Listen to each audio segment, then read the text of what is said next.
Hi friends, welcome to Aakash kitchen. நம்ம இன்னைக்கு வேர்க்கடலை சாதம் செய்யணும். வாங்க எப்படி செய்யணும்னு பார்க்கலாம். அதுக்கு நான் ஒரு கப் வறுத்த வேர்க்கடலை எடுத்து வச்சிருக்கேன். பூண்டு கொஞ்சம், இஞ்சி கொஞ்சம், 2 வரமிளகாய், தாளிக்கிறதுக்கு ஒரு பச்சை மிளகாய், கொஞ்சம் கருவேப்பிலை, ஒரு வெங்காயம். இப்போ நம்ம வறுத்த வச்ச வேர்க்கடலையை பவுடர் பண்ணிக்கலாம்.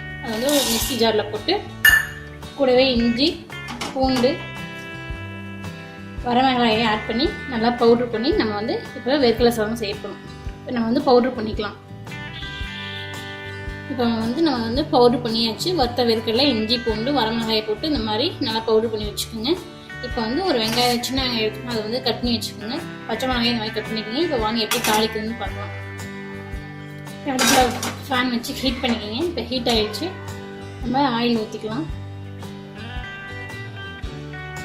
தேவைக்கிறப்ப ஆயில் ஊற்றிக்கோங்க. ஆயில் சூடாக நம்ம 1 டேபிள் ஸ்பூன் கடுகு ஆட் பண்ணிக்கோங்க. 1 டேபிள் ஸ்பூன் கடலைப்பருப்பு ஆட் பண்ணிக்கோங்க. 1 டேபிள் ஸ்பூன் உளுந்தம்பருப்பு ஆட் பண்ணிக்கோங்க. இப்போ கடுகு பொரிஞ்சிச்சு. நம்ம உளுந்தம்பருப்பு, கடலைப்பருப்பு ஓரளவுக்கு ப்ரௌன் ஆயிடுச்சு. நம்ம வெங்காயத்தை கூடவே கருவேப்பிலை, பச்சை மிளகாய் எல்லாத்தையும் ஆட் பண்ணிடுங்க. அப்படியே நல்லா மிக்ஸ் பண்ணுங்க.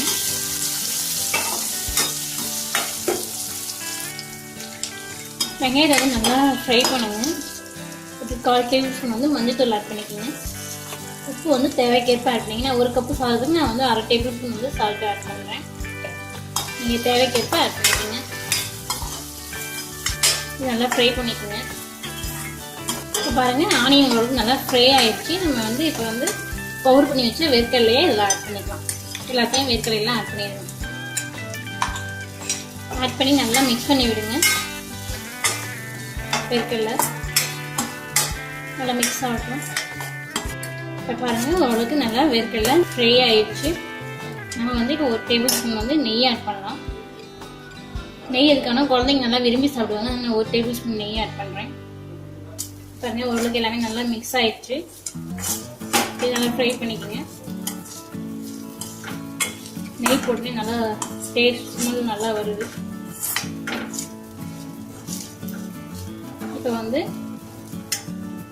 நான் எடுத்து வச்சிருக்கேன் உதிரியான சாதம் எடுத்து வச்சுக்கோங்க. நான் உதிரியான சாதம் எடுத்து வச்சிருக்கேன். 1 கப் சாதம். 1 கப் சாதத்தை நான் இதில் ஆட் பண்ணுறேன். நல்லா மிக்ஸ் பண்ணி விட்டுருங்க. சாதம் நல்லா உதிரியாகவே எடுத்துக்கோங்க. இப்போ பாருங்கள், நல்லா சத்தான சுவையான வேர்க்கடலை சாதம் ரெடி ஆகிடுச்சு. நீங்களும் உங்கள் வீட்டில் இந்த மாதிரி செஞ்சு பாருங்கள். நல்லா மிக்ஸ் ஆகிடுச்சு. இப்போ நம்ம அடுப்பை ஆஃப் பண்ணிடலாம். உங்களுக்கு இந்த வீடியோ பிடிச்சிருந்தா லைக் பண்ணுங்கள், ஷேர் பண்ணுங்கள், கமெண்ட் பண்ணுங்கள். மறக்காமல் ஆகாஷ் கிச்சனுக்கு சப்ஸ்கிரைப் பண்ணுங்கள். Thank you friends. நான் சாப்பிட போகிறேன். இந்த வீடியோ உங்களுக்கு பிடிச்சிருந்துச்சுன்னா லைக் பண்ணுங்கள், ஷேர் பண்ணுங்கள், கமெண்ட் பண்ணுங்கள். மறக்காமல் ஆகாஷ் கிச்சன் சப்ஸ்கிரைப் பண்ணுங்கள். மீண்டும் நாளைக்கு பார்க்கலாம். Bye bye.